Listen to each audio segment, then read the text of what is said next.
Yes, and like I did say, today we have Love Spot, and we do have Dr. Jane Kimani in virtual studio with us. But before we get to her, today we are talking about something very interesting, okay? Forgiving your partner. And the question that we had to ask you guys on the streets was, what's the craziest stroke worst thing your partner has ever done to you and you forgive them? Hi, chat sports. My name is Gibson. The craziest thing my partner ever did to me was she was going somewhere and apparently we had to meet and we could not because of time, so I was a bit far. So what she did, she had to pour water on the blanket so that she could postpone the journey because we could not meet. And the craziest thing that my partner ever did to me is I was supposed to go on my birthday. We had to go with him. Then he decided to cancel because he had another meeting with his friends. But I forgave him. Kitu yenye nimewahi kosa with my boyfriend, nilimpata nikinicheat, but I never forgiven him. Bro, I mean, we really go through it like in relationships. But anyway, hi Jane. Hi, how are you? Fine, thank We you. are How are you? good. Fine, you're all looking very pretty. Thank you. Very nice to see you again. So, what is forgivable and what is unforgivable in a relationship? Are there things that you can forgive and others you can't? Okay, now I'll say you need to forgive everything for your own sake. You know, you forgive because of you. You forgive because of your mental wellness. You forgive because of your emotional wellness. But the question of whether or not you go back to the same relationship is the next question.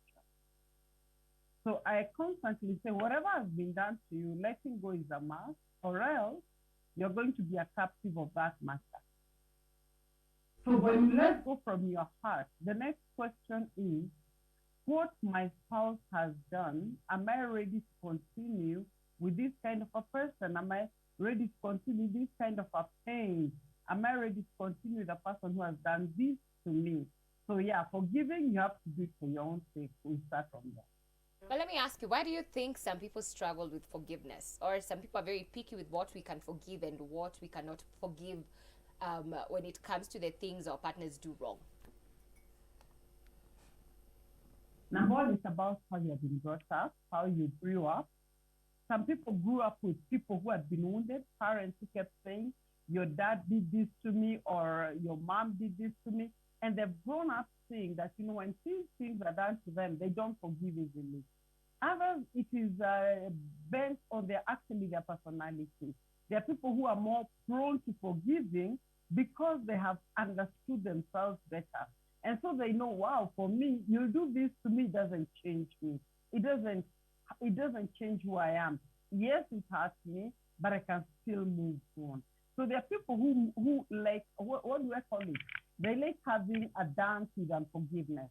They like having romance with unforgiveness. You keep thinking about the things that were done wrong and you keep meditating upon them, and the worse they become day to day. So I keep telling people, do not have a romance with the pain.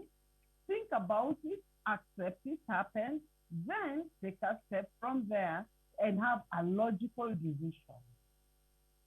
Don't think on your heart. Yeah. Don't even decide when you're wounded. So when it comes to the court system, we have heard about irreconcilable differences, but also let's just move on to the family setting where, yes, you want to forgive your partner and it's out there, umeandikiwa hapo unaambiwa, you know what, forgive and forget. But we know as human beings how hard it is to just forget. So then how do you make sure that you forgive your partner and not remind them constantly of what they did in the past? Now, I want to say this. There are things that can be done to a person and they decide, I'll forgive you, but I'm leaving you, like infidelity. Somebody can say, you did this to me, you are unfaithful, I've forgiven you, but that doesn't mean that you're going to continue in this journey. So I want us to make that clear. The fact that somebody feels like, you know, you have wounded me, I've forgiven you, does not mean that we still have to continue the journey. But however, I keep talking about the state of your own heart. You have to be assured of this one thing. Whether you continue the relationship or not, your heart has to have been free. Yes, sorry, remind me a second question. It was about forgiving and forgetting, not constantly reminding them about whatever you guys have an argument, and they're like, where by the kwanza usinikumbushe uli, you know, like we know how it is just being human in a family setting where you forgive your partner of maybe something that is really like huge when it comes to, you know, like the boundaries that were crossed. Yeah, yeah. Now, it happens when perhaps your partner understands very well and he doesn't recur. But when it recurs, perhaps you've agreed, don't do this again, it hurts me.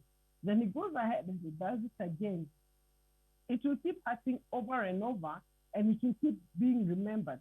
But things that were done and are historical, especially for us women, our mind is wired in such a way that you have to purpose to forget.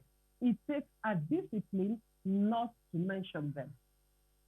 It actually takes a discipline, and it takes an agreement that you have agreed, sorry, you are moving from point A to point B, and so it is. Sorry. And so it takes a hard decision between couples where they say we are moving on. This should not be reminded or mentioned in the relationship again. Okay. Thank you so much, Jane. So maybe some final thoughts on forgiving or maybe not forgiving in a relationship. Yeah, I keep saying you have to be logical. Never make conclusive decision when you're angry. Never make a final decision at the spur of the moment. Whether or not that relationship continues, especially if you're not married, is all dependent on what has been done. But either way, let your heart go free. If you're to make him an ex, let it be your free. If you're to continue and you're free. So ensure your heart is okay, because that's the seat of your intelligence, your emotions, and your wisdom. Yeah, so in everything, let go. Number one, be free. And then the other person can be free. All right. Thank you so much, Jane, for joining us. Asante. All right, guys, we need to take a short commercial break. Do not go anywhere. We'll be right back.